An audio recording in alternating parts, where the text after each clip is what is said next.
What's up mga kabayan?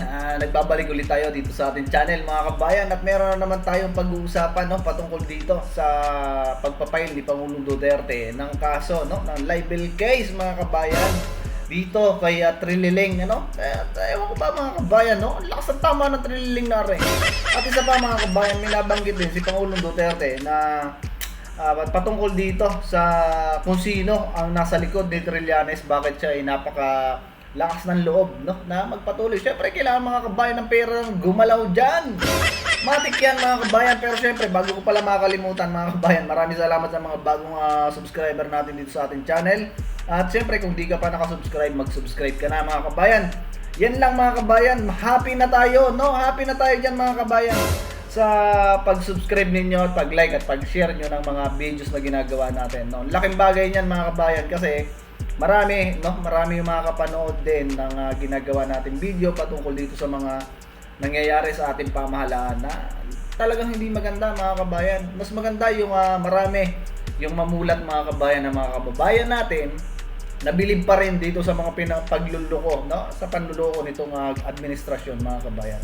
So anyway, panoorin muna natin ang naging usapan nitong dalawa mga kabayan, ni Atty. Sal Panelo at saka ni PRRD. So pakinggan natin. Tumatawag ko si PRD. Mr. President, kinukumusta ka? Kinukumusta ka ng mga kababayan natin? Live po tayo ngayon sa TikTok. Naka-live tayo sa TikTok. Nagla-live ako nung pumasok ka. Sabi nila, kumusta ka na raw ba, Mr. President? Mabuti naman tumawag ako sa iyo kasi yung kasinungalingan ni Trillanes gusto kong i-consulta kasi I have to file libel cases against him. Ikaw mo yung abogado, so para baka sabihin ng tao totoo. Sabi ko ng isang katiting doon wala. Totoo yan. Alam niyo, pinapaliwanag ko ngayon dito sa TikTok ko ngayon na walang... Sabi ko nga kung totoo yan.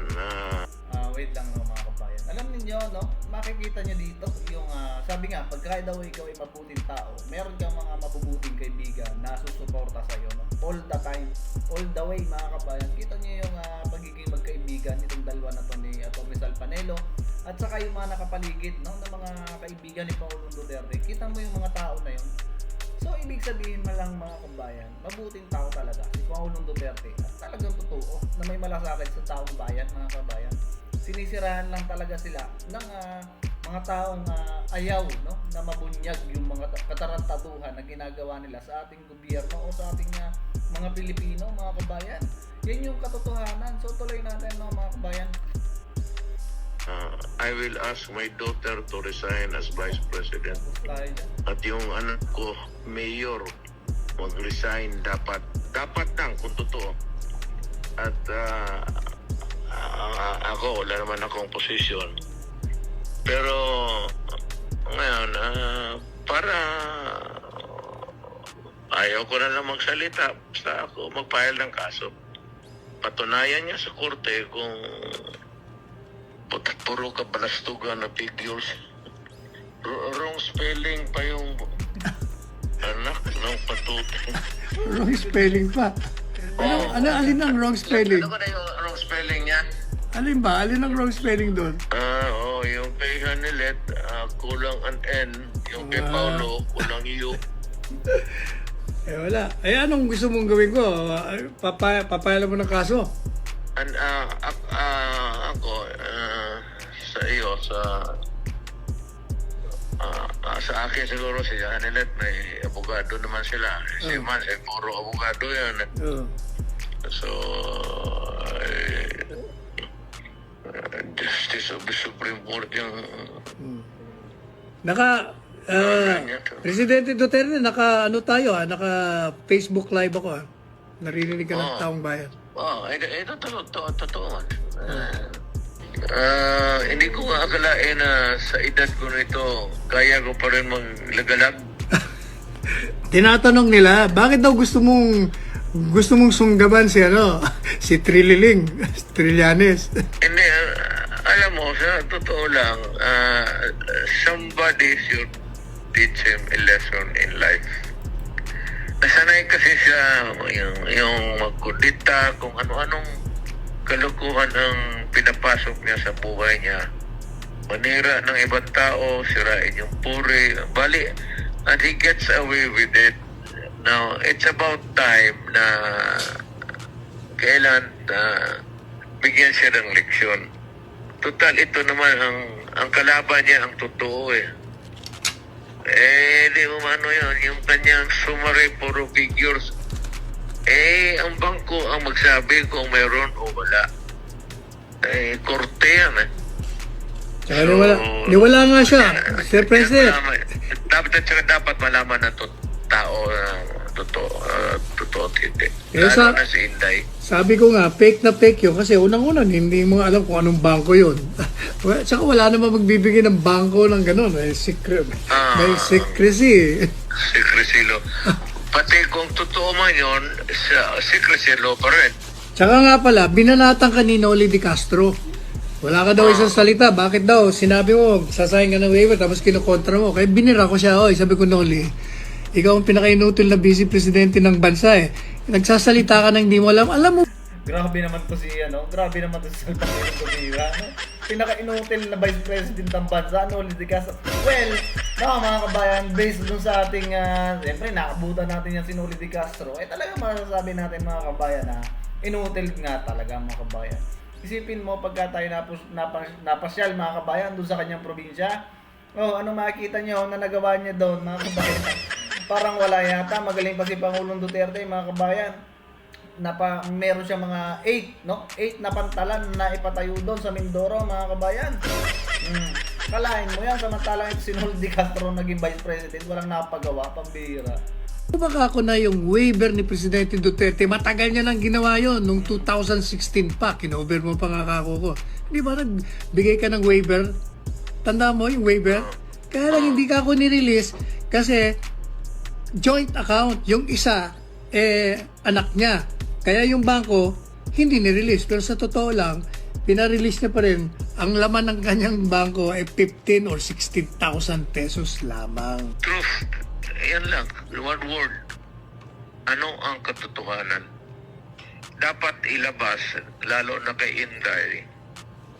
Kasi nandiyan pa siya sa politika. Si Pulong mo, pati si Basti. Pero Especially Inday, kasi national siya. Teka muna, Presidente Duterte, sabi nila hindi ka na raw tatakbong mayor? Alam mo sa totoo lang, Sal. Retired na, matanda na ako. Hindi naman matanda na. Kita mo naman 73 lang eh. Pilipinas na kagabi. Ang galaw ko. Pero, yun, 14 hours yun. Kaya gusto ko na magpahiga. Kaya lang sa ganitong takbo, kasi itong si Terlianes, talagang Malacan yan, sponsored yan. Hindi gagalaw yan ang gano'n yan. Walang pera yan. Kung Malacan.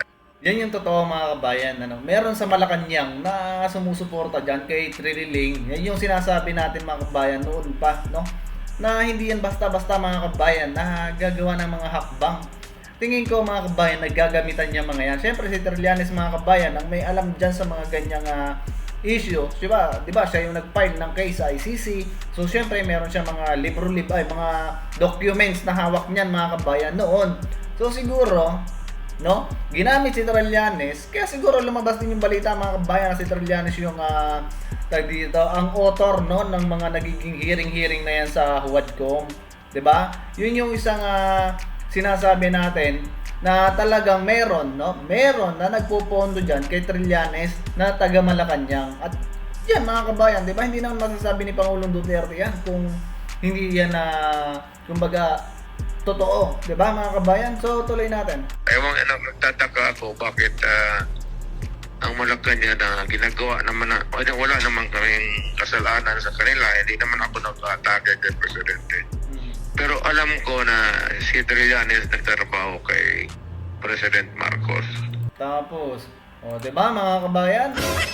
Ayan, yung mga sinungaling, no? Yung mga walang utang na loob na tao. Yan, si BBM, walang utang na loob yan. Masasabi ko yan mga kabayan kasi nung panahon na yon mga kabayan, talagang nangampanya na kami, no? Para kay Madam Inday Sara ng Ransararan. Gumawa pa ng mga kanta para kay Madam Inday Sara para tumakbo ng presidente. Kaso, itong si Bungit mga kabayan, inaraw-araw nila na yung tao ayaw niyang tumakbo talaga mga kabayan sa national level, pero ito si Bungit mga kabayan, inaraw-araw ng pamilya niya na pumunta doon sa Davao para humingi ng tulong. Kabira-bira, ayun, si Vice President, nag-Vice President si Madam Inday Sara.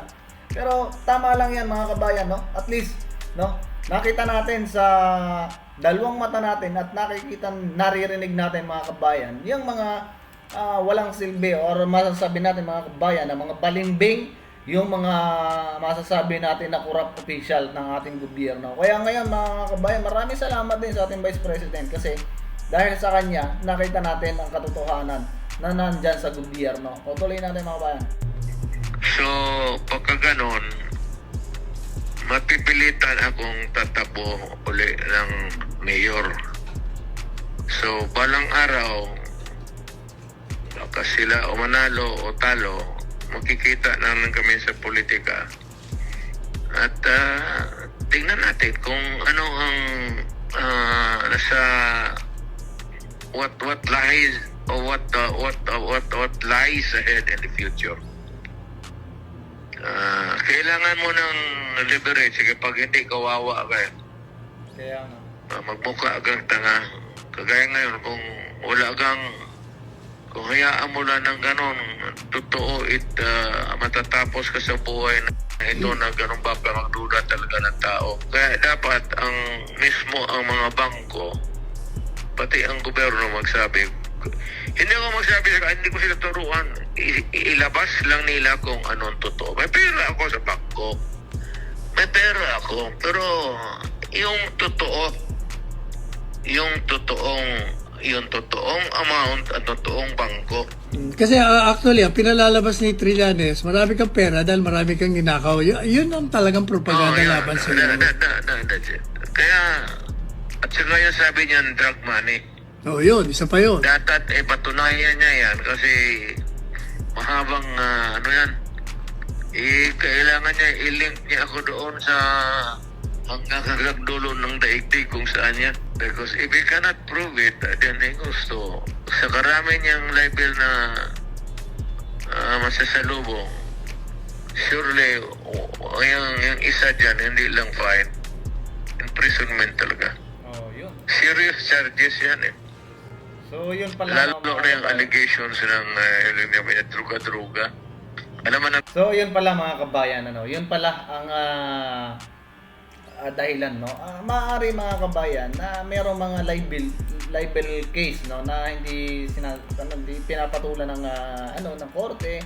Kasi meron tayong naririnig mga kabayan na hindi naman daw talaga yung libel, yung kasong libel. Pero siguro depende rin mga kabayan sa libel, no, na ipapile sa iyo na kaso. So, ayan mga kabayan, narinig natin kay Pangulong Duterte na si Bongbong Marcos, no, si BBM, maaaring nasa likod ng mga ginagawa na yan.